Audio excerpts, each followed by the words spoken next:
Hello everyone. In this lesson, we will learn about custom fields. You might be wondering, what is a custom field? Well, let's dive right into an example so we can answer that question organically. So in a previous lesson, we wrote code on the home page here to pull in two events, right? These are using our custom post type named event. And the title and the text and the permalink is real dynamic WordPress data, but this date is still fake hard-coded static HTML. Now you might remember that when we set up this section, the most recent blog posts, these dates are indeed real dynamic data. These are the dates that each post was created on. But if you stop and think about it, when it comes to upcoming events, no one cares what date the event post was created on. People want to know what date the event is actually going to take place on. Let's use this Poetry Day event as an example.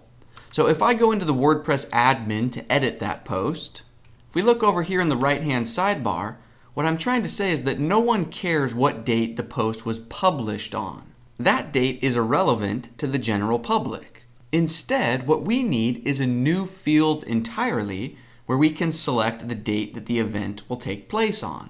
So for example, we have a field for the title, we have a field for the content, we have a field for the excerpt. Wouldn't it be nice if there was another field down here where we can select an event date? Well, that's exactly what custom fields enable us to do. So right now, why don't we go tell our event post type that it should support custom fields? So in your text editor, go ahead and open up the Must Use Plugins folder. Remember, this is the file where we describe our custom post type of event. And then remember this parameter named supports. This is where we added on the excerpt feature. Well, right after excerpt, why don't we just add a comma and then say custom-fields. Okay, now as soon as you save that file and jump back into the admin and begin editing an event post, down towards the bottom of this screen, we see a new area named Custom Fields. If you don't see this Custom Fields box even after refreshing this edit screen, you might just need to go up into the top right corner and click Screen Options, and then make sure that the Custom Fields checkbox is checked. Okay, but back down here to the Custom Fields area, we have two inputs, name and value. So for example, we could say something like name is event date, and then for the value, we could just give it a date, right? July 1st, 2017. And you could add another custom field. So then that gives us another empty pair of name and value. So you could say mood equals happy. And you could add another field and say name equals event type, and the value equals speech. You get the idea. But stop the train. Stop. This is a terrible, terrible user experience for about 50 different reasons.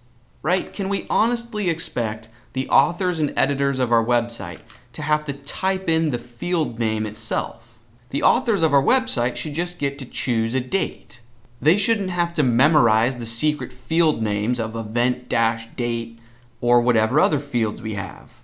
Right? Because out of sight, out of mind. So when someone creates or edits an event, all they're going to see is just two empty fields. And this is not intuitive in the slightest. You would almost have to give the authors of your website a cheat sheet that they could print out and keep on their desk with the exact field names that they need to use, and that wouldn't be fun for anyone. So how can we solve this problem? Well, you and I could try to write code to improve the custom field user experience. Right? We could try to customize the WordPress admin, but we could also try to reinvent the wheel. It's probably not a good idea. It wouldn't be a very efficient use of our time, because other super talented people have already spent hundreds, if not thousands of hours creating the perfect custom field solutions. And they've shared those solutions as plugins. There are two main plugins when it comes to custom fields. I would say two industry standard plugins. Number one is Advanced Custom Fields, and number two is CMB2, which stands for Custom Meta Boxes 2. Now, if you know me, you know that I normally do not like plugins at all. I always try to use as few of plugins as possible on a site. And yet, I still use one of these two plugins on almost every website I build. They're just that good. Now, you don't need both. You can just use one or the other. In this course, you and I are going to be using Advanced Custom Fields. I wouldn't say that it's, quote, better than CMB2, but I would say that it's a bit easier to use and get started with. Now, before we go ahead and install the new plugin, I first want to go back into our must-use plugins folder, and on this supports line, we do not need custom fields here. Instead, the plugin is going to take care of everything on its own. So go ahead and delete custom fields from that line and then save again. And now let's go ahead and install a new plugin. So in the WordPress admin, let's go ahead and click on plugins in the sidebar. And then click Add New, either up here or in the sidebar.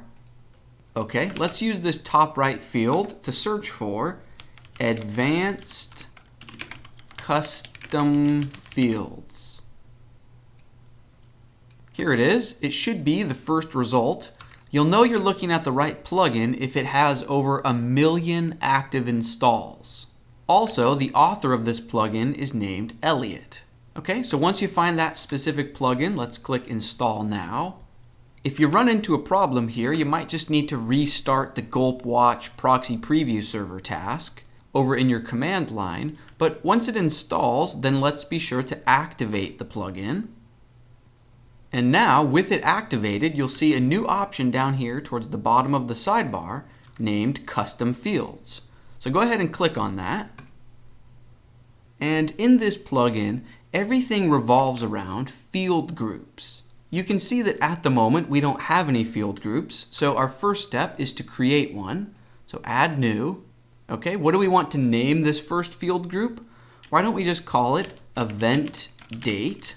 Okay, and even though we call it a field group, it doesn't need to contain multiple fields. So in this case, we just want to create one single field named event date. So to do that, let's use this button here that says Add Field.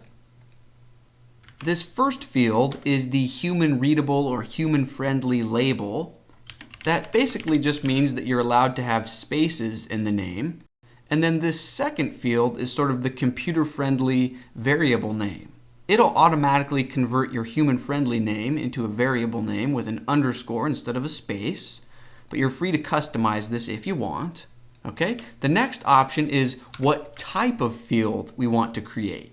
So we could just create a simple plain text field where users type in the date, but instead if we choose Date Picker down here, it'll create a much more intuitive experience for our authors.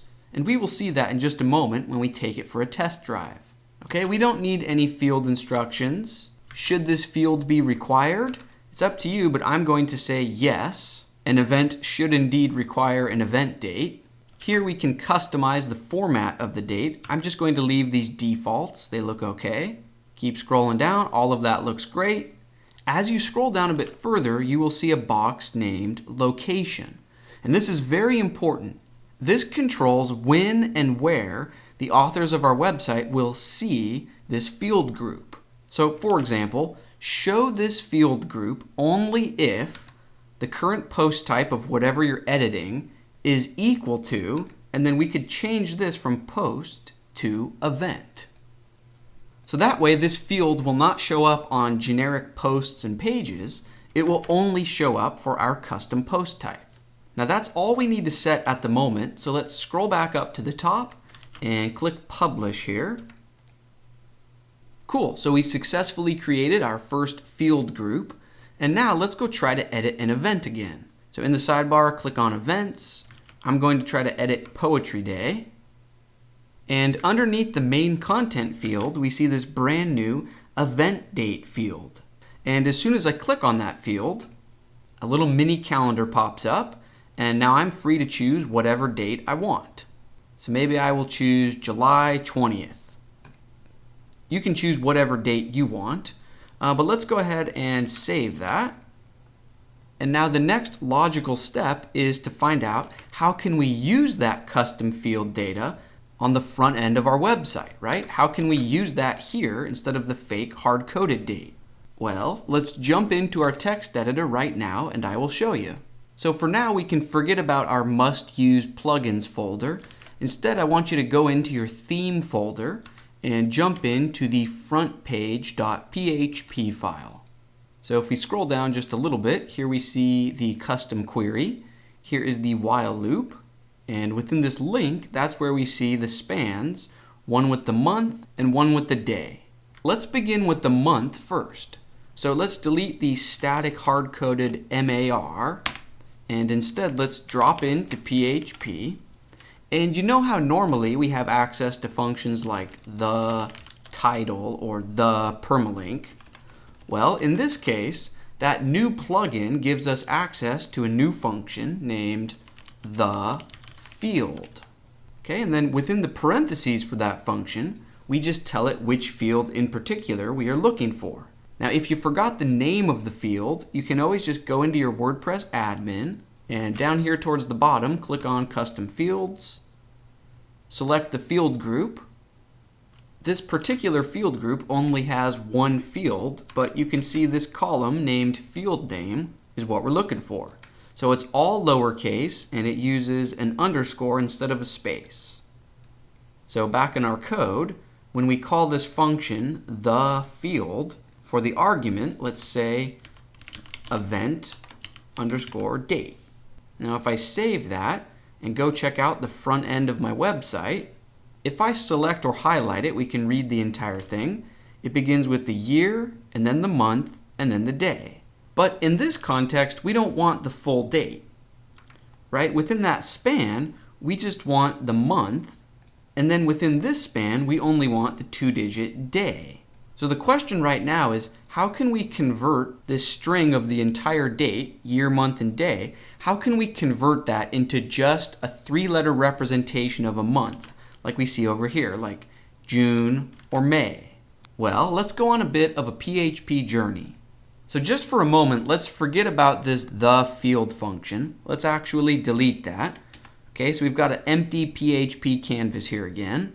And inside the PHP tags, I'm actually going to drop down to a new line, just so it's easier to see what's going on.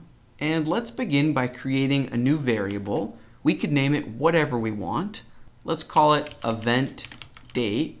And let's set it to equal a new instance of a class that is part of PHP and not WordPress in particular, named date time.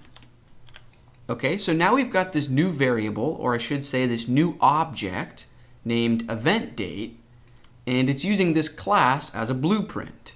So now check this out. On a new line, we can look inside that object, so event date, and then a dash greater than symbol to look inside the object, and it contains a method or function named format. And this is our chance to say if we want the month or the day or the year. Right? So remember, the code for the 3-letter abbreviation of a month is uppercase M. So at the beginning of this line, if we echo it out, let's save that, and we see June. And that's because at this moment that I'm recording this lesson, that's the current month of today. So back to the code, this class in PHP named dateTime, if we don't give it anything within its parentheses, it will default to the current date. So this line of code creates an object that is a representation of the current date.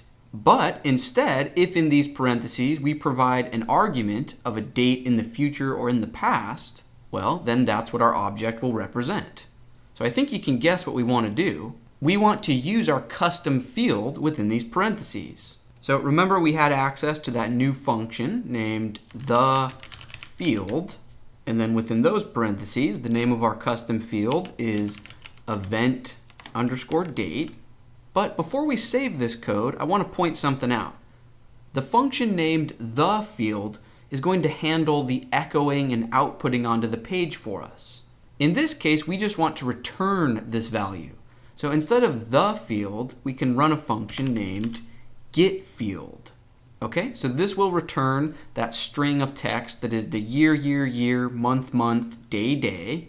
And we're creating an object that represents that date. And then on this line, we're saying, hey, look inside that object and format things so we just return the 3-letter representation of the month. And then we're echoing that out onto the page. So let's save that. Cool, and now instead of June, we see July, because remember I set my event date to July 20th. So next, let's just do the same thing for the day. So back in our code, we can just copy and paste this echo line here. So let's select that, copy it into our clipboard, and then within this span where we just want the 2-digit representation of the day, let's delete the hard-coded 25 and then paste in your clipboard. Now remember, what we just pasted in is PHP. So right before what we just pasted in, we want to be sure to open up a PHP tag. And then right after what we pasted in, let's add a closing PHP tag.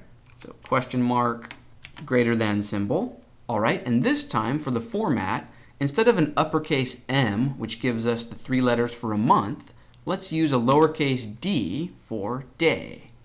So let's save that. Perfect, July 20th, which is the date that I set for Poetry Day. You'll notice though that for the Science of Cats, it says June 27th. And as I'm recording this, that's the current date. And that's because we didn't retroactively go into the Science of Cats post and set the event date. Remember that by default, this PHP date time class will return the current day if you don't give it anything within the parentheses. Now luckily, when we created that custom field, we said that it was required. Remember, back in the admin, if you click on custom fields in the sidebar and then click on your event group, and this field group only has one field, but if you click on it right here, it will drop down, and you'll remember that we set the required attribute to yes. So in the future, whenever I create a new event post, it will force me to select a date so that this doesn't happen. But it's not going to retroactively go back in time and yell at me to enter dates. So if you want to be thorough, you could go back through right now and set event dates for all of your event posts. So we've already set one for Poetry Day. Let's go into the Science of Cats. Here's the event date field. I will set it to June 30th. Let's click Update. And let's go back to my list of events, and I will edit the Math Meetup event. And let me set the event date to June 29th. Save that. Cool, so now if we go back and refresh, we see that the Science of Cats gets the proper date, June 30th. Now at this point, let's change gears and talk about what we're going to work on in our next lesson. Let me ask you a question. So we are pulling in 2 posts here, but my question is, how are we deciding which 2 to pull in? Right? When it comes to our blog, it makes sense to pull in the 2 most recently created or recently published posts. But when it comes to upcoming events, it makes more sense to load in the 2 most rapidly approaching events, right? Based on their event date. So in our next lesson, we are going to learn how to take our custom query skills to another level. Let's keep things rolling, and I will see you in the next lesson.